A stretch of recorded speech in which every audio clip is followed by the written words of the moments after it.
What's up, everybody? This is your boy Glenn with the Fade YouTube channel. New name. Me and Jack have decided to rebrand the channel. We have a new name. We will also be having a active Twitter account. We're going to try to get in the process of dropping some more consistent uploads, not only Bears content, but just general sports and banter content across the board. Hope you guys are looking forward to it. Now, that being said, this video tonight is going to be a look at what the Bears did in free agency, as well as a little mock draft situation again to see how the draft can, complete this roster. But with that being said, let's just hop right into it and talk about these free agent moves and acquisitions, starting no further than the big trade down from number 1 to number 9 and acquiring future draft capital, a late second round pick, and wide receiver DJ Moore from the Carolina Panthers.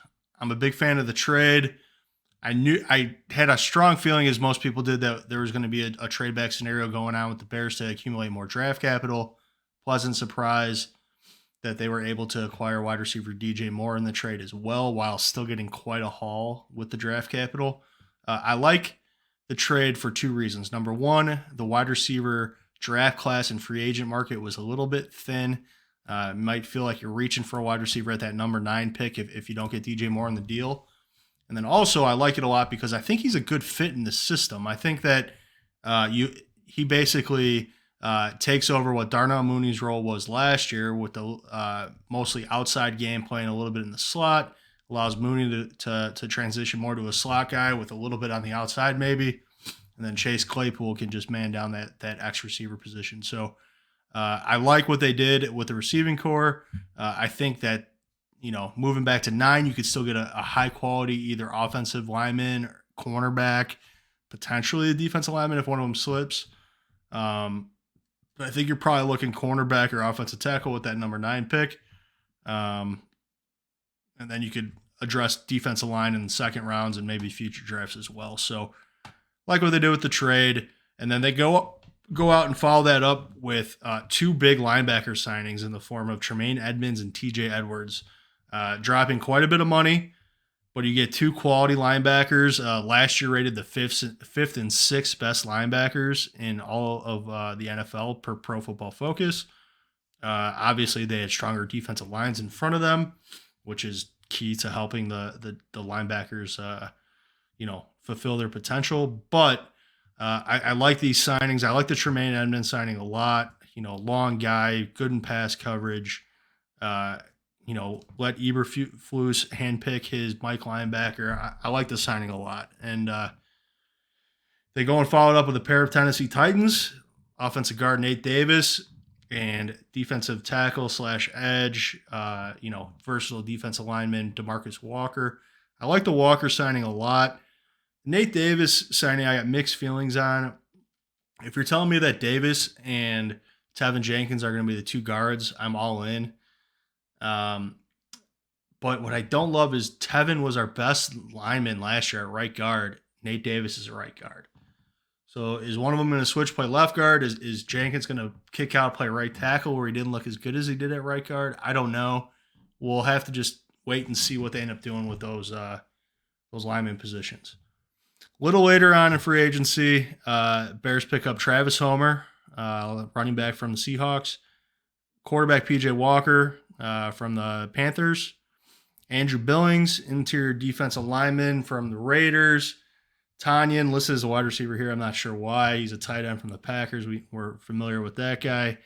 And then running back Dante Foreman from the Panthers as well. That Matthew Adams is an error there. He's gone. He went to Cleveland. But, those 5 guys, you're talking about depth at running back / potential, like, playing a lot, number 2, maybe even number 1 running back in Dante Foreman.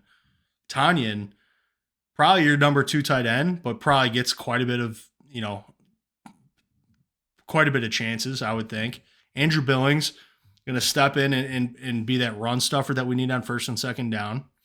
PJ Walker, great backup quarterback option to Justin Fields. If Fields does go down with some kind of injury, some kind of knock, PJ should hopefully be able to step in and hold his own. having some experience playing quarterback down in Carolina. And then Travis Homer, he's a good pass protector, good ball catcher. Doesn't have a ton of running production over the last couple of years, but maybe they see him as a scheme fit in what they're looking for. Probably running back number 3 situation. What I liked what they did in free agency here is our starting linebacker core is pretty darn good. Our wide receiver room is full. Maybe you add a late round guy, to push for some depth. Our running back room is full. Tight end room's looking pretty solid. They went in some of our key positions groups. They really like either upgraded them significantly or rounded them out nicely. So I like that a lot. We're head to the draft. We're looking for probably a cornerback. We're probably looking for a right tackle. Probably looking for some defensive end help, especially, but defensive line help across the board. It is a deep draft for defensive line. I like what they did in free agency. Are they going to fill every hole in free agency? No. They want to build through the draft. Let's go and try to do that in a mock draft now. So with that being said, we're going to use the walk the mock. We're just going to do a vanilla draft. We're going to stick with what the Bears have in terms of draft picks. Not going to make any trades. We will do the full 7 rounders. Got 2, 4, 6, 8, 10 picks. 2 in the second round, 2 in the 4th round, 2 in the 5th round, 2 in the 7th round. No 6th round pick. And if the draft falls this way, we got Bryce Young, CJ Stroud, 1, 2. It seems to be the consensus. Maybe flip flopped on the order. Jalen Carter still goes number 3 to the Arizona Cardinals. Tyree Wilson, Will Anderson followed up. Brian Bresee, that's maybe the highest I've seen him drafted. Still a quarterback on the board, Anthony Richardson. Is this a spot where if there was trades, would the Bears maybe be trying to pick up a little more draft capital on somebody that's really trying to take a chance here with Anthony Richardson? I could see it. With that being said, with no trades, I think you either go Myles Murphy, edge out of Clemson. You go whatever offensive tackle you see is the best fit, or you go with one of these stud cornerbacks. Devin Witherspoon is off the board, but Christian Gonzalez, according to a lot of people, is the number 1 cornerback in the class. Joey Porter's right there with him too. Obviously, he's got that NFL lineage. I like Lucas Van Ness as well out of Iowa. Could get down with that pick. Let's go offensive tackle, just because I think that with the young quarterback, I think that probably makes the most sense. I would probably see them not going Peter Skoronski. See them probably going either Paris Johnson, Broderick Jones, or Anton Harrison. I'm going to be honest, boys. I think Anton Harrison might be really high on their draft boards. But for the sake of this draft, we'll go Paris Johnson Jr. In the second round, we got 2 picks, 54 and 61 overall. Here, I think we followed up with one of these edge rushers to potentially take John Michael Schmitz or Steve Avila to fill in that center position. I think we'll go Felix Anudike Uzama at edge. Those 2 interior offensive linemen are still there. I like Steve Avila a lot. He gives some guard flexibility as well. Tyreek Stevenson's an option out of Miami. Zach Harrison's got some great versatility along the defensive line coming out of Ohio State. Eli Ricks is a stud cornerback. I think we're going to pass on interior offensive line for now.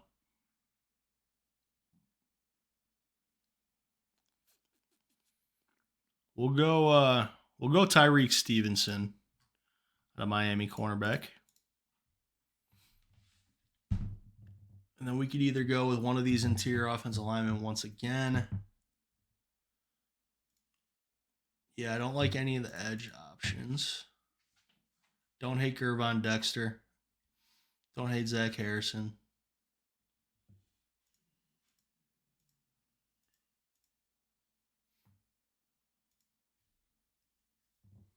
All right. At this pick in the real draft, I'd be good with any of these four interior offensive linemen, any of these centers. In the fourth round, I'd also be okay with Ricky here. Just gonna go ahead and take the number one guy on the board. Take John Michael Schmitz out of Minnesota. Homewood Flossmoor, graduate. Fourth round. What are we looking to do? We're looking at needs. Could probably use another defensive end / tackle. Kick DeMarcus Walker out. Need another receiver, tight end, quarterback for depth. Some linebacker depth, some safety depth. What we got going on at edge? Ooh, I don't like this edge situation at all. With the way this draft is shaped up, I don't hate Carl Brooks, but that's just me. With the way this draft is shaken up, I think we're probably going to see Travis Gibson getting quite a bit of playing time next year, which is okay. It's not the end of the world.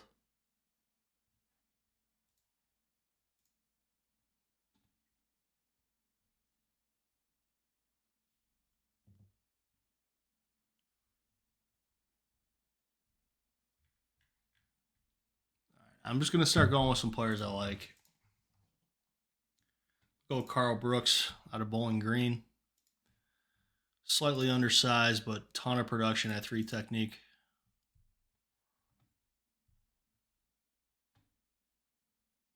Needs to maybe add a little bit of weight. All right, so we got him. How's Edge looking? I like the athletic ability of Robert Beal. Let's see if we can't get him maybe a little later. Safety doesn't make sense. Let's try to maybe add a little linebacker depth. Wide receiver. All right, we'll add Jonathan Mingo out of Ole Miss. That's going to complete our wide receiver room. Then we're going to add Dorian Williams out of Tulane. Add a little linebacker depth.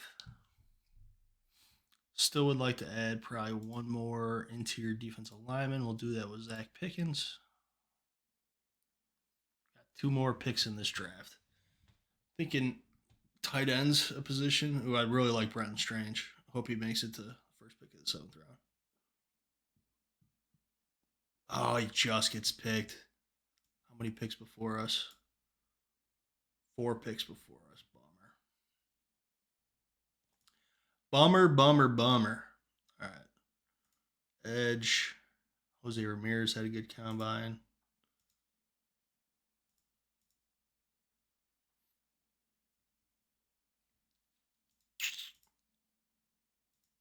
Not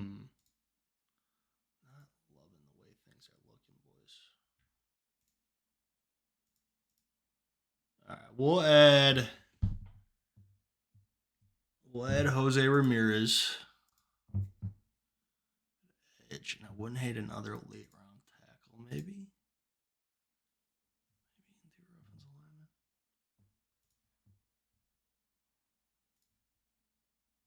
lineman. We'll go City Saw out of Eastern Michigan. All right, with that being said, here's the way our draft shapes up. Let's plug these players into this little spreadsheet I got. See how things are looking.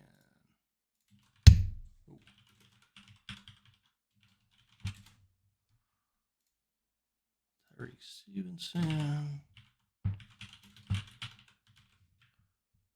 John Michael Schmitz.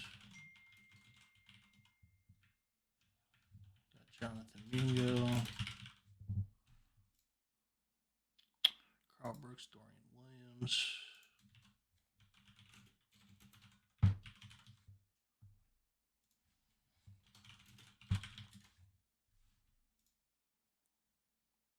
Zach Pickens, Jose Ramirez.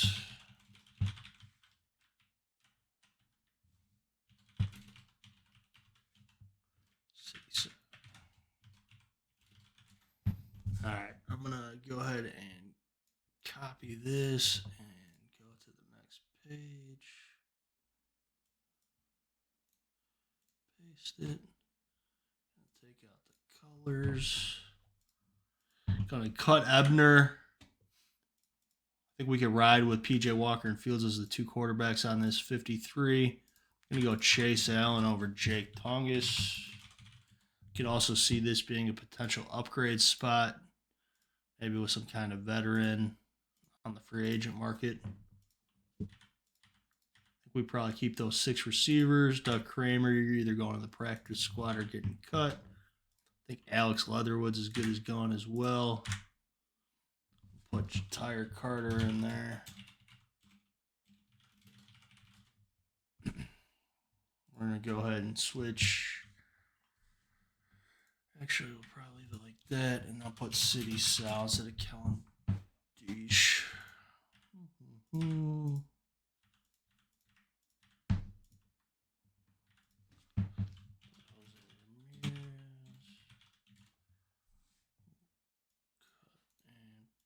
These two dudes here. And we're going to mark them as potential upgrade spots as well. Cut these dudes. Cut these dudes. I'm going to do something controversial and say that if I were in charge, Gill and Santos would be gone. I want people with some bigger legs. Santos can maybe stay. This is a position I need still. All right, so we're staring down 26 on D, 3 on special teams, 5, 6, 9, 15, 25. So a 54-man roster would look something like this. We'll cut Josh Blackwell to make it 53. All right, so we still got to add a backup safety to Jaquan Brisker. Maybe upgrade at linebacker depth, upgrade at tight end depth. But with that being said, we execute a draft like that, and this is how the roster could potentially look for a 53-man roster. We're looking at Fields and Walker in the quarterback room, pretty strong, pretty solid. Obviously, if one of them goes down, we're going to have to add somebody else. The running back room is solid. Is it going to blow you away? No, but they should be able to get the job done. Tight end room, once again, pretty solid. I really like the rise of Cole Kmet last year in the second half of the season. I look forward to him hopefully having a great 2023 season with some wide receiver weapons to maybe create a little bit more room for him. Wide receiver room is very complete in my mind. Equanimous St. Brown is a 5th receiver in that room, maybe 4th. Maybe Mingo needs a little time to develop. There's nothing wrong with that. He's a solid player, good run blocker. Our top 3 guys, is anybody going to wow you as a true number 1 X Factor Devontae Adams type? No, but I think we got 3 guys that you could argue could be wide receiver 2s. Don't hate that as a room. DJ Moore is probably a low-end wide receiver 1. Offensive line, it'd be young, but it could be very solid. That's the makings of a line that has decent depth. Borum, Patrick, and Whitehair, all very capable of playing if called upon. Some decent depth there. The starting 5, every one of them should be at least average at their position. I would be interested in a line like that. I could get behind that. It should not be a glaring weakness on our team. I'll just put it that way. Defensive line, I'd probably do it this way. And with that being said, that's not a bad defensive line too. You could argue our backup line would be just as good as any line we put out there all of last year. Our starting line should be a significant upgrade. Get Zach Pickens in for Billings or Jones in for Billings on obvious passing situations. DeMarcus Walker can go a little inside-outside versatility. I could get down with that defensive line. Is it going to be the best in the league? No, but, maybe in that 15 to 20 range. Get down with that. Linebacking core, our starters are studs. Not a ton of depth. These 2 guys probably need to look at maybe some upgrades. Dorian Williams, I think he'd be a good depth piece, especially long-term. Secondary should be another strong point of the team. Johnson, Stevenson, and Gordon. Should be more than enough at corner with some decent depth. Starting safeties, studs, a little bit of lacking in safety depth as well. So I would say in general, the roster compared to last year is no comparison. So many upgrades across the board. I would say that defensive depth is maybe a little bit of a concern. But other than that, there's some decent depth on offense. This is a team that, Fields takes that next step, really comes into his own, really blossoms. No reason this team couldn't be pushing for a playoff spot. No reason at all. Are they going to be a Super Bowl favorite, Super Bowl contender? Probably not. But maybe they're a team that, gets into the playoffs and nobody wants to play because they have just enough at a lot of key areas on the team, and maybe they play with some spunk, and Fields has the playmaking ability that is as good as anybody in the league. All right, so that's the video. I know it's kind of a weird one on a Tuesday night, but just want to talk a little bit of Bears, do a little mock draft, bring the name change to your guys' attention. This will be The Fade YouTube channel. Like I said, me, Big Jack, are going to try to get back to a little bit more consistent uploads. Stay tuned. Hit like and subscribe if you enjoyed yourself here. Let me know your thoughts. Let me know where you think I messed up on this draft. Until next time, peace.